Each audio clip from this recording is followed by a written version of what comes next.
Greetings everyone, in today's video I will show you how to link Facebook to Twitter. Before we get started, please subscribe our YouTube channel.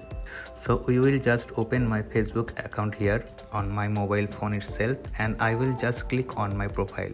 You can see and click on the three dots. Here is an option called your profile link, and you just have to copy the link from here like this is copied.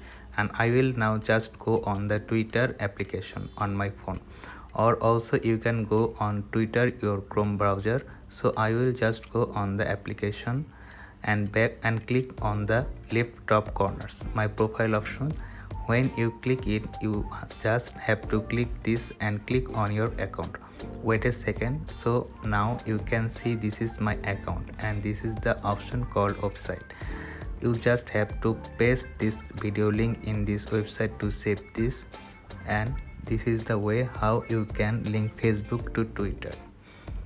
So this is the video for today. Thanks for watching this.